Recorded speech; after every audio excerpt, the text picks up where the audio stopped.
entertainment, current events, and Hollywood. Don't miss Creator to Creators, hosted by the filmmaker Meosha Bean, known for the Shudder hit documentary Horror Noir and the acclaimed film Anatomy of an Anti-Hero, Redemption. This show features interviews with filmmakers and creatives from around the globe. Join the fun with guest celebrities and gain valuable insights. Subscribe now and follow Creator to Creators. Hi guys, welcome to another episode of Creators to Creators today. Today we have a special guest. Parrish Allen. Welcome to the show. Thank you so much for doing this. I am super stoked. I listened and I watched your video and Okay. I was like, oh, that's a vibe. It's a vibe. It's really Thank you. sexy. It's Thank really you. Thank grown you. up. I love that. But Thank you. Thank you. I love going back to the beginning. I always say the beginning, like, charts our trajectory in life, our little habits we pick up along the way, follow us into our adulthood. Tell me about, when you were younger, what was growing up like, and how did you find your way into doing the things that you're doing now? Okay, that's a good question. I was born and raised in Harlem, New York. My family is musically inclined. My grandmother, my great grandmother, my uncles. So music is in my family. So my mother used to take me. My mother and my uncle, which are her brothers, identical twin brothers, used to perform different places. And one of the places they used to perform is at the Apollo Theater. Wow. And my mother took me to one of their performances, sat me in the front row. I was like maybe 4 years old. I just remember this. Sitting in the front row, just watching my mother and my uncles perform and watching them was like, wow, that's what I want to do. I want to be on stage. I want to sing like my mother. I want to sing and play instruments like my uncles. I don't know how to do instruments, but I can sing. So point, my mother was always taking me to the studio when they record. I used to go to my uncle's recording studio. They used to produce groups like New Kids on the Block. They got a couple of songs they produced with them. Stevie Wonder, Jimi Hendrix. I mean, the name, the list goes on and on. But I knew then is when I said, you know what? That's what I want to do. I want to become a singer, an artist. And here it is. That's awesome. I think that's so cool. There's something to that. Like a lot of people, I think that's one thing that they don't know. It's like their Mhm. um what are they meant to do, their purpose, right? And or your calling. And a lot of things, like, I mean, I think there's a lot of things that people are good at, but I think that's something that says something about who you are. Like you actually made it happen and you're living the thing that you want it to happen.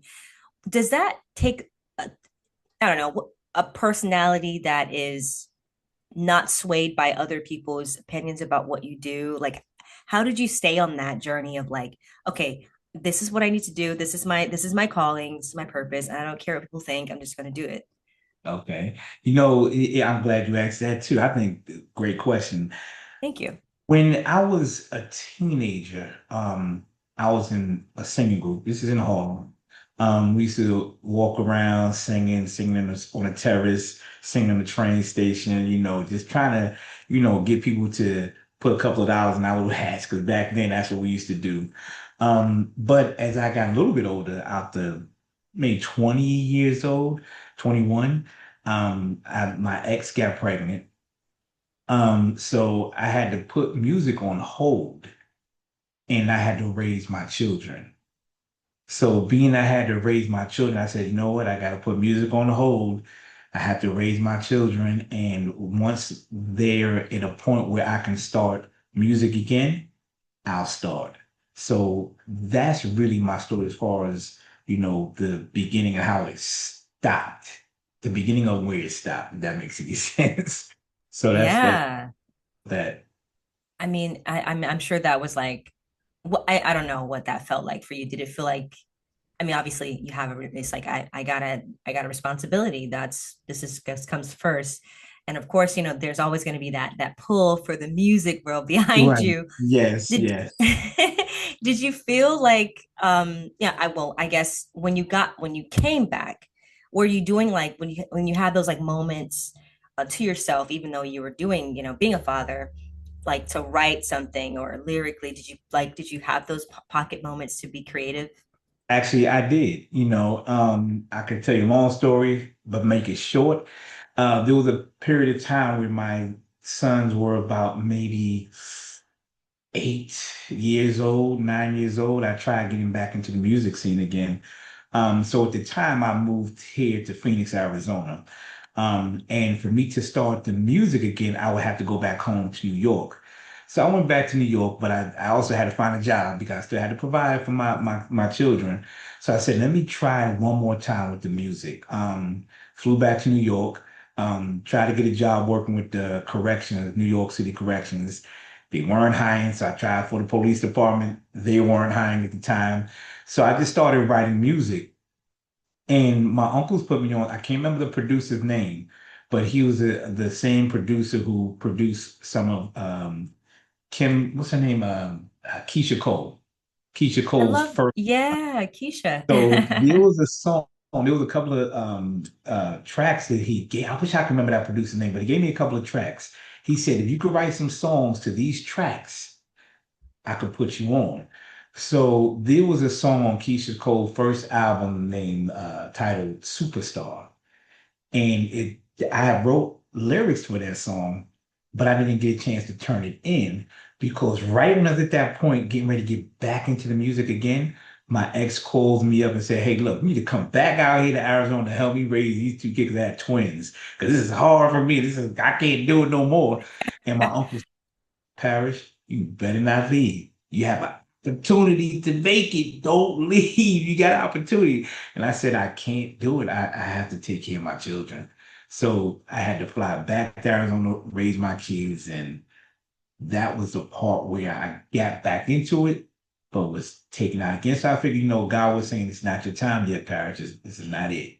So I went back into working Wow. and raising my children. Wow. I mean, that's admirable. I mean, most people wouldn't have been like, I'm gonna choose a career. But the fact that, I think that's too is like you said, I love what you said is that, God's gonna see that, and honor that. And it's interesting how, sometimes it feels in the moment like, oh no, I'm like completely walking away to do something, but it's like what you're doing is honorable and it's amazing. A lot of people wouldn't do it. Oh, you're right. So You're right. kudos to you. Thank you. Absolutely. Thank you. Um, your album is titled, I Am Parrish, right?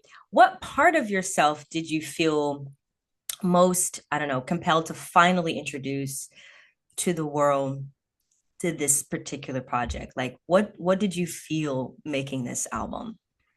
I felt like I felt good. I felt like maybe I could bring that R&B back that we had back in like 2000 to 2015, 16, around in there, when it was fun to listen to, when you can just push play and enjoy the moment with your wife or with your husband or just with your significant other. And, I just wanted to bring that back. So when I did it, believe it or not, with I Am Parrish, because I have two albums out. I Am Parrish and the one that I just recently released, which is After Hours. But I Am Parrish was my freshman album, because I was really trying to not only feel who I am and what I can really do, but to see if I can get that back into the groove of things, really. So believe it or not, I didn't write anything on that album. It was Wow. my nephew actually wrote and produced that whole album. So, It's but how incredible. we worked, yeah, how we worked was he would say, you know what? What do you want to write about? Or what do you want the song to be about? And I would say, you know what? Let's write a song about love. Let's write a song about driving in a car. Let's write. So whatever it is that I say or add or tell him, he will write it because he's like a lyrical and musical genius. His name is Amazing. Hassan. Amazing. That's awesome. That's so But how cool I that felt, the feeling is more like I want that mature. I want to bring back that mature sound. It's oh, pointing. okay. So that's what you feel. I mean, and I think that's what you did. I think especially with the song in the video, yeah, that I saw, it was very sexy. It's very Which like one did you see?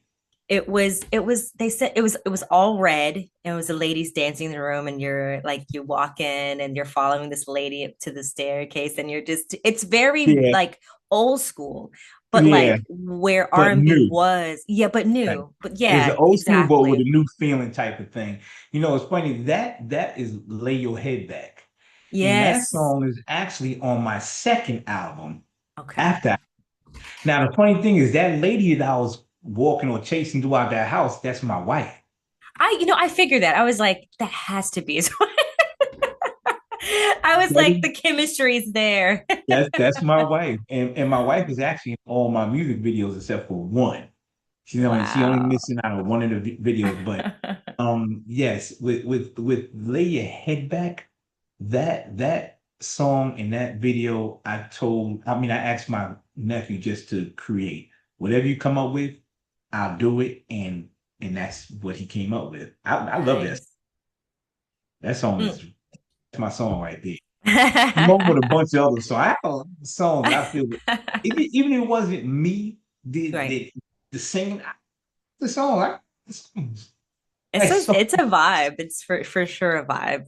Um, because you said something about like bringing R&B, bringing that back. What do you think in today's time, and especially culture, what is missing? What are we missing in nowadays as far as like when it comes to R&B? I think what we missing is, for one, I think we missing love. I think we also missing the fact that everybody is about self and relationships, not knowing it takes two. I think that's what's missing. I think also what's missing is that there's really no passion in the R&B now. I don't really call it real R&B now because they do a lot of auto tunes with their singing, and it's like more of a rap R&B. I guess that's what they call. I don't know what they call it, but I think they're missing love. I think they're missing the connection with life. To be honest with you, and also the number one thing that I think that they're missing is putting God into their life first and asking God, guide me on what I should really talk about, what I should really sing about, what passion it what can I do or what can I bring to the world for them to love me.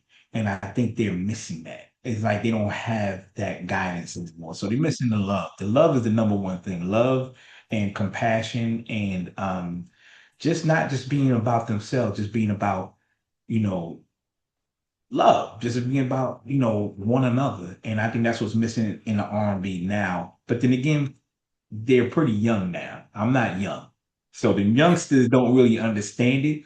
But if you're like 40 and up, you should have an idea of what I'm talking about. Right. No, and that's very important, like putting God, in the forefront of anything, right? In You all should your do. ways, acknowledge him, he'll direct your path. Absolutely true. It's interesting because um in especially the music world nowadays, it feels like you said it's a lot of young people and it's very rap centered and Right. it's very fast. Do you Yeah. feel like nowadays how we consume music, we don't like I guess universally how we consume music. It's definitely easier to nowadays to connect with people through streaming and you can be somewhere across the world and someone can connect to your music. But also, do you feel like it's harder for artists, especially indie artists, to get their name out there because you're also competing against bigger names as well on the Billboard charts? And that's a good question. It is hard for artists like myself to get out there and to get heard. Of course, you got the big names, they're already in there, so they're good to go. But I've learned that in order to get to the next level as an artist, you actually have to spend money. I've you have to invest in yourself now, because if you don't, you're not going to go really anywhere. You actually have to say, you know what, I have to put the money in here and the time, I have to, but I have to invest X amount of dollars into my art in order to make it to the next level because it's about streaming. It's about people, music video, because the visual is very important as well, Yeah. but I think it's the money, and that's what makes it hard for artists, independent artists, to actually really just get out there unless they have some type of connection. If they know somebody, then there you go. But if you don't and you started from scratch, you gotta have money to invest. And God has blessed me to be in a position where I can actually do those type of things. I can pay for a publicist, I can pay for a manager, I can pay to go on a little mini tour, which is what I start in April, eight Awesome. city. Congratulations. That's So exciting. thank you. I'm a little ahead of the game because once again, I've been blessed to be financially able to do it because I'm also an entrepreneur. My wife and I own group homes in Arizona, and we have like 17 locations. I have about almost 200 employees, and my wife Wow. and I, we're the owners. So I've That's been awesome. blessed to have the time to do it and the finances to do it. So Yeah, wow, that's incredible. I yeah. think that's something I'm learning too, and what I hear a lot of entrepreneurs say is that it's basically having multiple streams of income so that you can be able to put it back into your business to grow it. And then that's a very important thing. I think a lot of people, especially in this music world, they get into it and you hear about the 360 deals, you hear about those deals that they get in these Mhm. bad situations where the big, you know, uh, people are just taking advantage of artists. No, And then you yeah, look at your art, your money, and you're like, I don't have anything left. yeah, no, and that's 100% correct. But I think the great thing about what I'm doing is that I'm so happy, and once again, I'm always feeling like I'm blessed, because I'm able to financially do things, number one. Number two, I'm not looking to do this to get rich. And I think that's what other artists are trying to do, is they're doing it because they want to be rich and famous.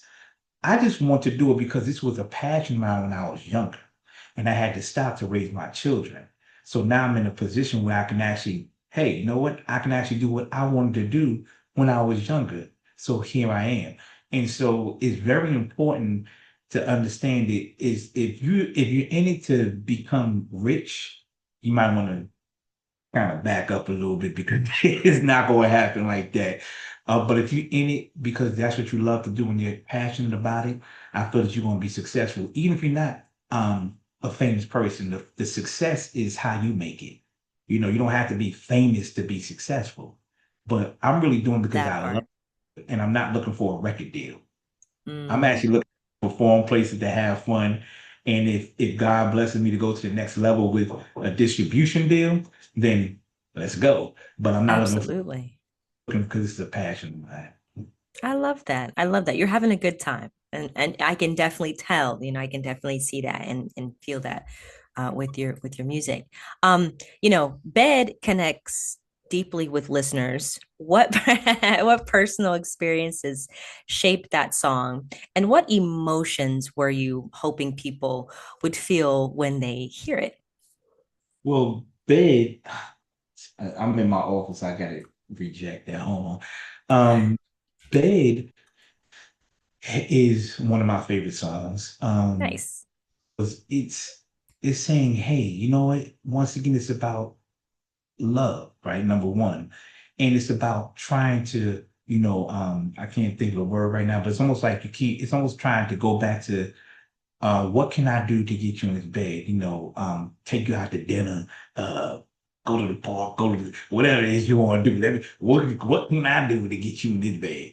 So I'm trying to bring it back, like it's not about just wham bam, and it's not about the young ladies, having sex just because you cute.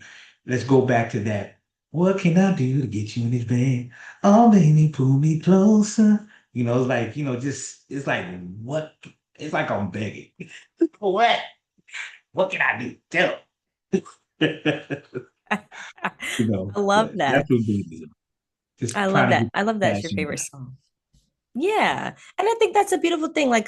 I'm sure this also is obviously not just for married people, but it's for people that are in relationships and that want to rekindle that love and get that spice back. And I think a lot of people can benefit from this and put it From that. back, Yeah, yeah, implement that the romantic and sexy and rekindle the relationship. yeah, yeah. That's so And it's cool. a fun song to listen to. I I love love singing, that. so That's awesome. I love asking this question, and there's no wrong answer, I promise. okay. The three levels of influence: money, power, and respect. If you could choose only one of those things, which one would you choose and why? I would probably choose respect. Money, it comes and goes, and money doesn't make people happy. It just makes you able to pay your bills. And it also makes you, do things that maybe travel based on your income, really. But I wouldn't pick money. Um, Power, on only God has the power. So me having power, I can't have power, over anything. Um, I can have control over myself and things like that, but power, no. But I know power means money because with money comes that power, and that's when you want to control things and control everybody, and that's nah, I can't do that. But respect to me is the most important because that's when if you have respect, people will look at you as if you have power. You know what I'm saying? It's almost like I respect this dude. So if he or she tells me or asks me to do something, or they give me advice, that's powerful right there to me. Because Mhm. they listen to it, because they respect you so much. So I would pick the respect. I have a long list of reasons why, but kind of that's why I would pick respect first. I would I love to love be that. respect. That's a good answer. Great answer. If you could collaborate with any artist, living or dead, who would it be and why? It would be Dave Hollister, and he's alive. Okay. Um, he used to sing with Blackstreet. Um, and the reason why, because I just love his control, his vocal control. I love his power in his voice. And he just has just a smooth, cool voice. He just got it to me. So Dave Hollister will be the artist that's alive that I wouldn't mind doing something with. All right. Well, your mouth to God's ears. It's going to happen. Yeah. I mean, he Absolutely. can out sing me because he can sing. But You know, I can hold mines. right. I find that that's really, I hear artists say when they do get features, I've heard some people, especially rappers, notorious for this. They'll say, yeah, I'll get like an Eminem on my, like, I think Jordan Lucas, he got Eminem feature on his song and he said, I got Eminem's, part back and he's like it made me want to go back and redo my lyrics and like it's like it just made me want to just do better and Yeah. push them, which I think is really cool for artistry, right? To sharpen your Mhm. skills because somebody that that has so much control or very talented. It I just think that's brings the best more, way to do it. and I think it also brings out, like you just finished saying, the best in that artist because it's like, okay, he or she sound good. Let me go and redo it because I need to at least be on that level. So, but yeah, I mean, I speaking love of that. artists, actually on my first, I didn't release it, but on I Am Parrish album, Bed and Legs Up, I actually have the remix with Lazy Bone from Bone Thugs and Harmony. Oh, He nice. is featured on both those songs. Nice. And That's that came about awesome. because my wife is from Cleveland and we went out and that's where they're from, or Lazy Bone's from. And we were out there and I performed out there. And the guy who owned the venue where I performed said, "Hey, can you stay one more day? Because you're good. And I want Lazy to hear this." Because he was celebrating his birthday at his venue. And I said, sure. So we kind of pushed our flight back. And when he came, I sang Bed, and he liked it so much. He said, "Can you sing another one?" So I sang Legs Up, and he said, Wow. "I want to be featured on those songs." So he's featured. Wow. That's awesome. Like you think you hear about those kind of stories and you think And I'm just curious what you think it is. Do you think it's a right place, right time kind of thing, or you think that's just orchestration of how God works? The second one, I think it's how God planned it to be. I don't think it's a such thing as the right time or you at the right place at the right time. I think you're at the right place because God put you there at that time. And I know some people look at it like, well, if it's a bad thing, they're like, well, wow, God put me here and something bad happened. Is you got to look at it in a different way. I think why did God put you there to make you learn a lesson? Maybe it's Mm, something that's happened that you didn't learn from that God put you in this position so you can learn from that. So even though it may seem bad, it's really not bad if you look at it a different way, more of a positive. Like I like thinking of everything positive. I don't like looking at nothing negative. same, Positive. same. Oh my God, I'm the same way because I mean, my friends think I'm crazy sometimes, but I'm like, hey, whatever you think, you can call me crazy. But Yeah. I really, honestly, you are the words that you have spoken 10 years ago. That's what we're living Mm. right now, right? I feel like words and all like words are powerful. And that's what the Bible says. And Yeah. not to get down that tangent, Yeah, I but I know. I know. really do.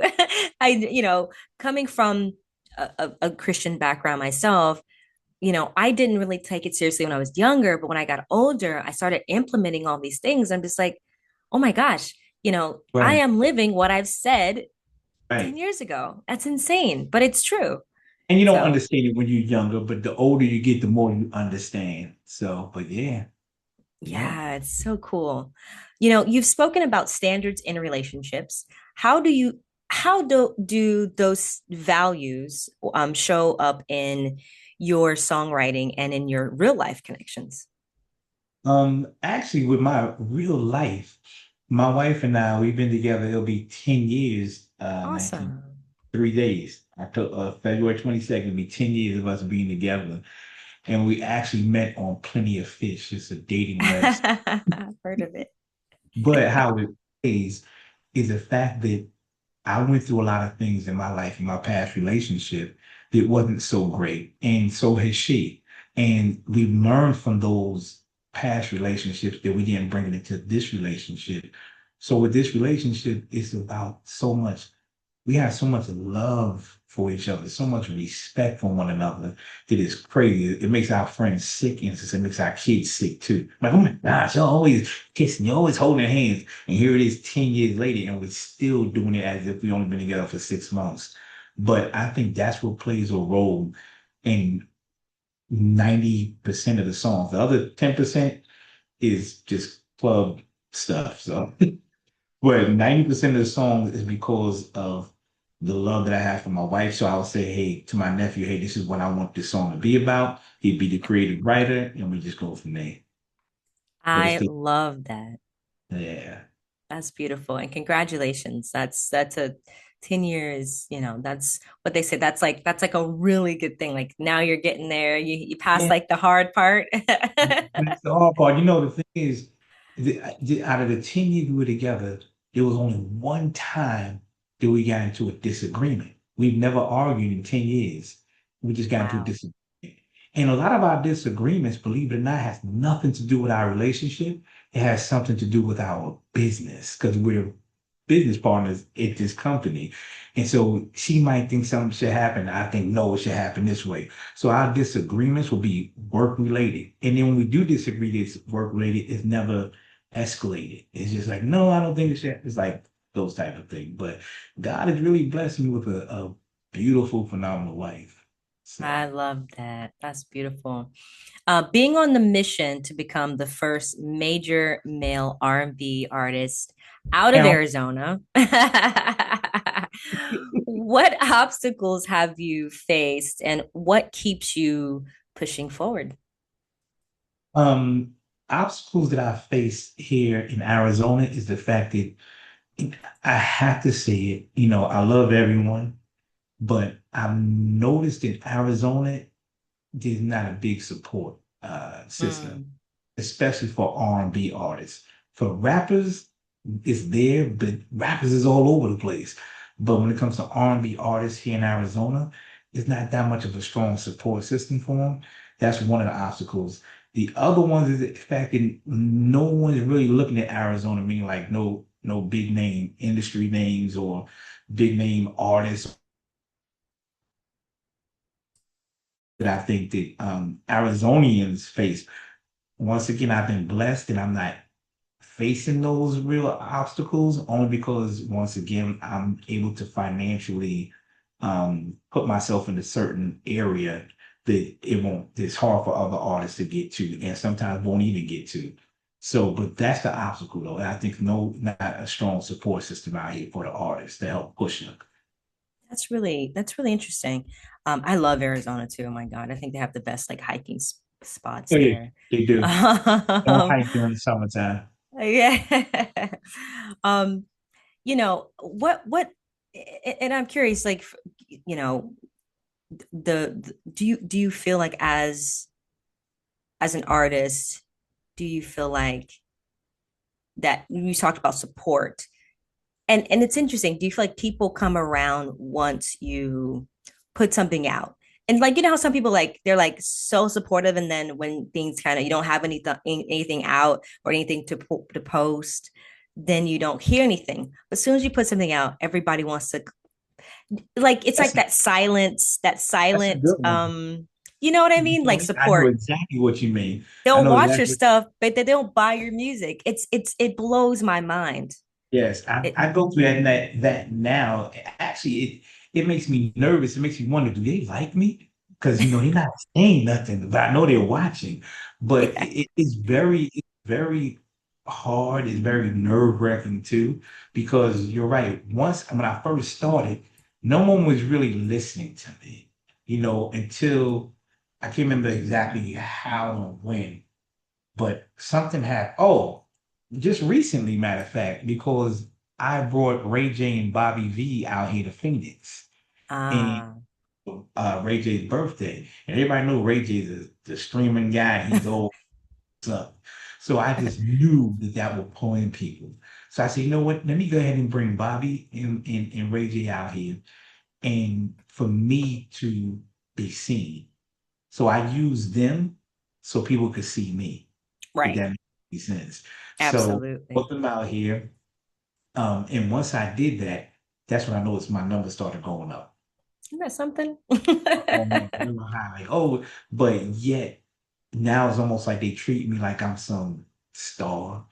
Like, hold on, you want to treat me like this before they got it. Before, Now I'm that they still the got it, same person. they're the same person. I guess they feel like, oh, he brought these two out here. He must really know a lot of stars. Let me get to know him so I can get close. And when stars come, I could be there and he could, that's how I look at it. I could be kind of exaggerating a little bit, but I felt like it wasn't the same when I first started versus now. Now I feel Hmm. like knowledge in me.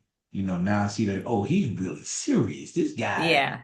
and then the people, because I'm advertising that I'm going on an 8-city tour, people seeing that, like, oh, this guy is really, really serious. So now I'm noticing that they're wanting to really listen, like, hold on, what is this guy really doing? Who is Hmm. Parrish?